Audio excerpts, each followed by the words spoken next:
كده يا حبايبي بقى ايه البطاطس بعد ما طلعت. وطبعا عملنا البيض، دي وجبة تنفع وجبة فطار او عشاء. وطبعا يلا يا حبايبي بألف هنا وشفا، وكل سنة وانتوا طيبين، وما تنسوش بقى لايك واشتراك. والسلام عليكم ورحمة الله وبركاته في فيديو تاني ان شاء الله. طبعا السلطة دي انا نسيت اقول لكم، السلطة دي اهم حاجة عملناها طبعا جزر وطماطم وبقدونس. اهم حاجة طبق السلطة ده كمان اوعوا تنسوه. والسلام عليكم ورحمة الله وبركاته. بسم الله الرحمن الرحيم. اللهم صل وسلم وبارك عليك يا حبيبي يا رسول الله. ان شاء الله النهاردة هنعمل بقى فطار بطاطس. طبعا احنا علشان ايه نعمل لأولادنا كل حاجة في البيت، نرجع زي زمان. الفطار من البيت من صنع ايدينا، هتبقى حاجة نظيفة وحاجة مغذية للأولاد. ان شاء الله النهاردة هشوي بطاطس بطريقة، وهعملها بطريقة جديدة. خليكم معايا كده عشان برضو تفتح نفس الأولاد وكده. انا جبت طبعا 1.5 كيلو بطاطس من البطاطس الجميلة دي، وغسلتها ونشفتها وهحطها ايه كده. وانا طبعا مولعة الفرن، فانا هحطها ايه تتشوح. ندفها كويس.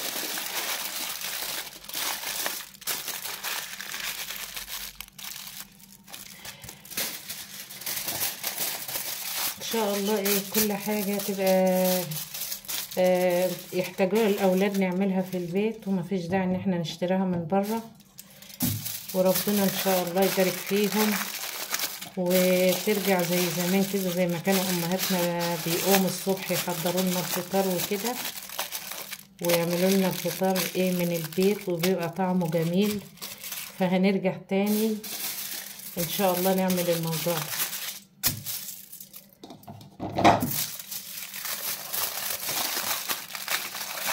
كل عام وانتم بخير، ويعودها علينا وعليكم بخير يا رب، وبصحة وبعافية ايه، ويبارك لنا في صحتنا وفي عيالنا وفي كل حاجة يا رب. كل حاجة حلوة تشوفوها الأيام دي بإذن الله.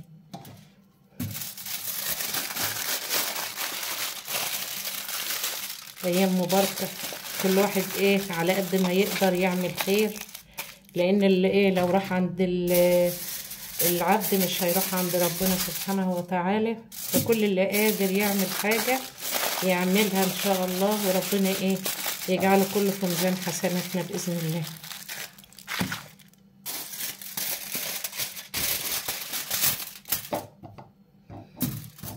طبعا دول بقى الاتنين المتبقيين، فنحاول ان احنا نشوف ولا لا مش هيكفي كده. نشوف لها برضو ايه.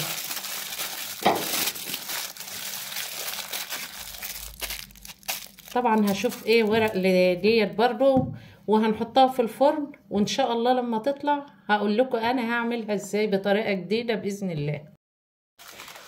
وكده بقى البطاطس بعد ما طلعت نفتح عليها ونشوفها كده.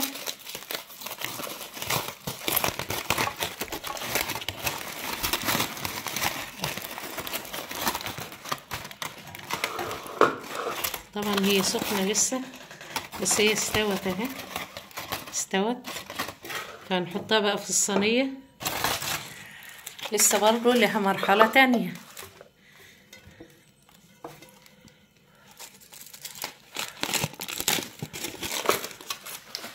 هرصهم كده في الصينية، وان شاء الله عشان هي سخنة هطلعها كده من الورق، وبعدين ايه هوريها لكم كده. طبعا ايه بعد ما رصيناهم في الصينية هنفتح البطاطسية كده 2، نقسمها كده.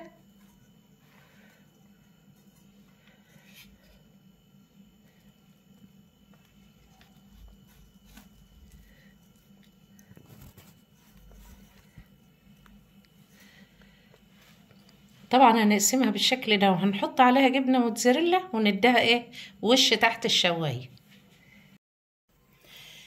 كده يا حبايبي. بقى ايه البطاطس بعد ما طلعت، وطبعا عملنا البيض، دي وجبة تنفع وجبة فطار او عشاء. وطبعا يلا يا حبايبي بألف هنا وشفا، وكل سنة وانتوا طيبين. وما تنسوش بقى لايك واشتراك، والسلام عليكم ورحمة الله وبركاته في فيديو تاني ان شاء الله.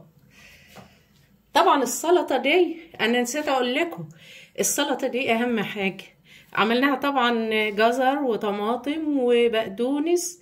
اهم حاجة طبق السلطة ده كمان اوعوا تنسوه. والسلام عليكم ورحمة الله وبركاته.